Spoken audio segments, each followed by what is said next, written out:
If you've been thinking about divorce, and I mean seriously thinking about divorce, especially if you've been seriously thinking about divorce for a long time and you just can't seem to do anything about it, I have a question for you. What's stopping you? What's getting in your way? Hi, I'm Karen Covey. I'm a divorce advisor, attorney, mediator, and coach.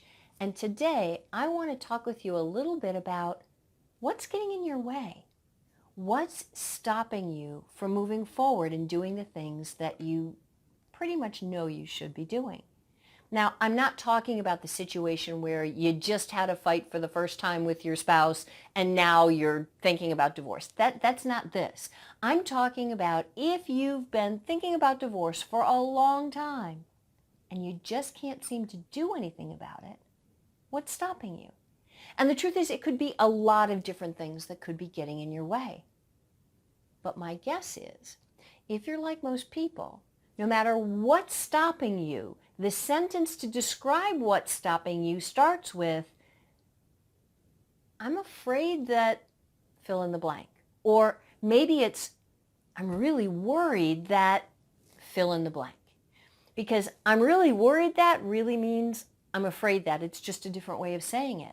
And what you could be afraid of could be a lot of things. It could be, I'm afraid that my kids are never going to talk to me again. Or I'm afraid about what my divorce is going to do to my kids, that they're going to be in therapy for the rest of their life. Or I'm afraid that I'm not going to have enough money to survive. I don't know how I'm going to make it. Or maybe I'm worried that I'm going to be alone all my life. No matter what it is, that fear stops you from moving forward. And in this video, I want to talk about some techniques, some tips, things that you can do to help you get past your fear. But before we talk about how to get past your fear of divorce, let's talk about why that matters. Why is it so important that you deal with this fear and not let it deal with you and ruin your life?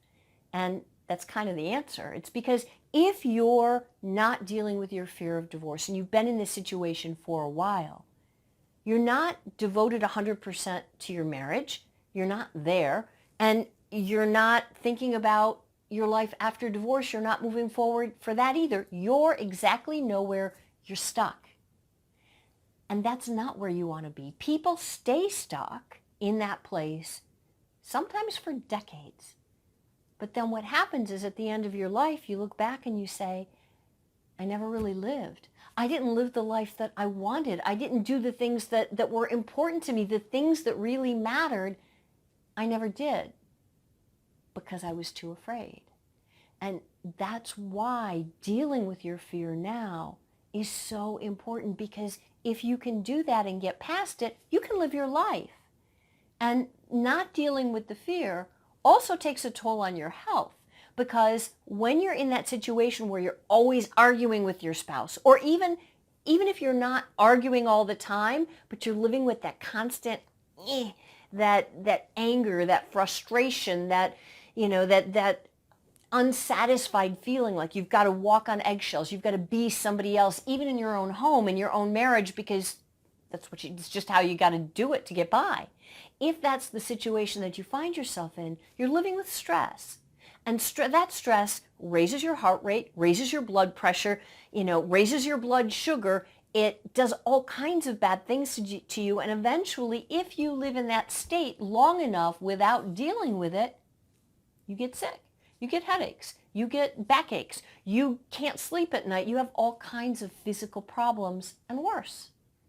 And that's not what you want for your life. So the sooner you can deal with your fear of divorce, the more you can start to deal with that stress in a more productive way.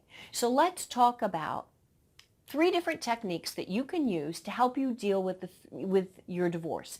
And these are in 3 different areas of life, because divorce and stress affect everything. They affect so many areas of your life. So we're going to talk about one technique that's intellectual, it's kind of in your head. One is physical, in your body, and one is emotional, in your emotions. So let's start with the intellectual one. But in order to talk about that, how you intellectually can start to manage and deal with your fear, you've got to realize that a lot of the fear that we feel comes because we don't know what's going to happen. It's fear of the unknown. So for example, maybe, but everybody's got a divorce story, right? So maybe you've heard from your friend or your relative or your brother or sister or even your ex or your spouse screaming at you saying, if we get a divorce, I'm going to take you for everything that you've got. You're never going to have a dime again, right? Well, even though in your head you might say, oh, that's not true, if you don't know, it kind of eats at you, it works on you, and you start to get scared.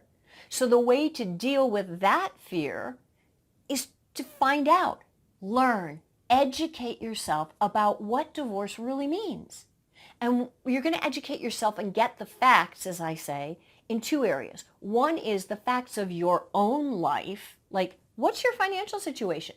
What do you own? What do you owe? What do you make? What do you spend? You've got to know these things. So you're going to educate yourself about your own situation, and you're also going to educate yourself about how divorce works. If you were to get a divorce, what would that look like for you? What's true and what's not true? And dealing with that, getting that information can be scary because you're taking a step into the unknown. But by taking that step, you start containing the unknown. You start understanding what's real and what's not, and that helps you deal with your fear. So that is a super effective way for dealing with your divorce when you're worried and you're not sure what's going to happen. It's the fear of the unknown. Another technique for dealing with your fear is it's a physical technique because fear affects you physically. What happens? You get in an argument, your heart rate raises, your heart starts to race, your blood pressure goes up, your blood glucose goes up, everything you get, your muscles constrict and you go crazy, right? You feel it in your body. You feel that stress.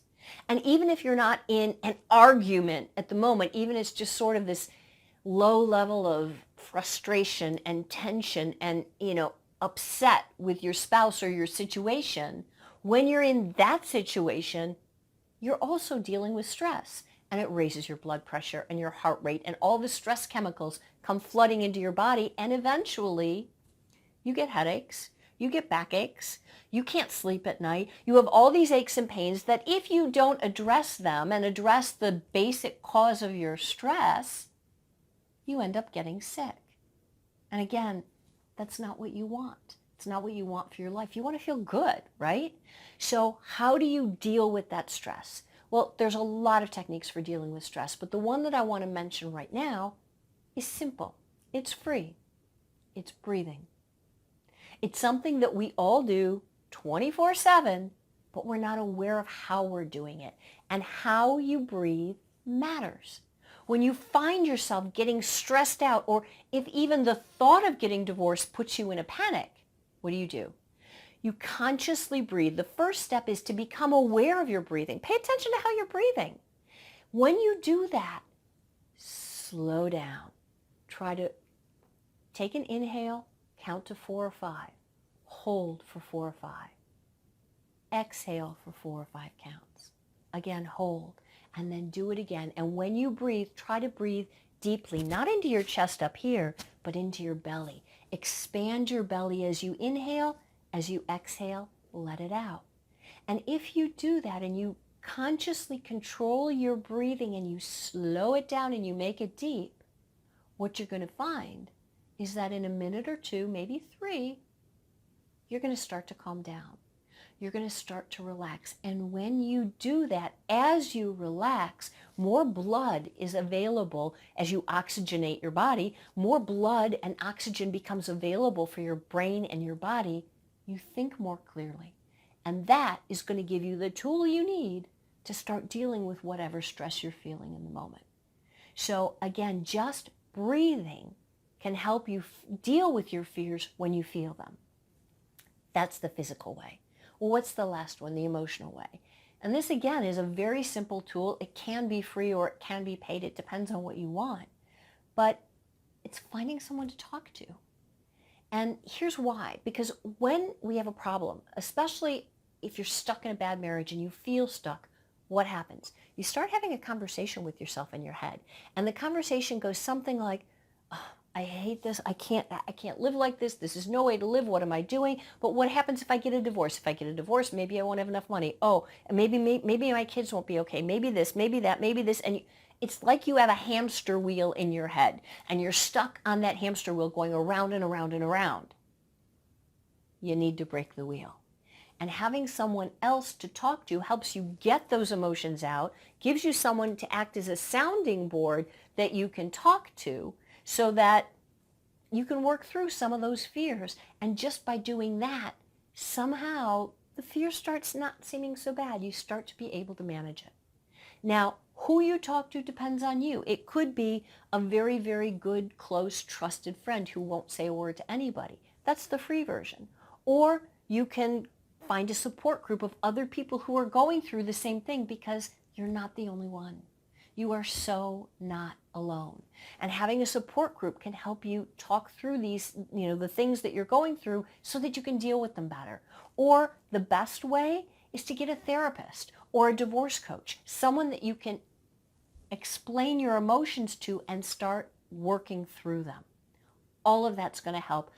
Talking to anybody or any one of those people is going to help you deal with your fears, and specifically your fear of divorce. And if you want more tips, more than just the 3 about how to deal with your fears, I invite you to go to my blog at KarenCovey.com. There's a whole article with 10 tips about how to deal with your fear of divorce. If you're on YouTube, you can click on the link below this video. And if you like it, give me a thumbs up, and I'll see you next time. Bye for now.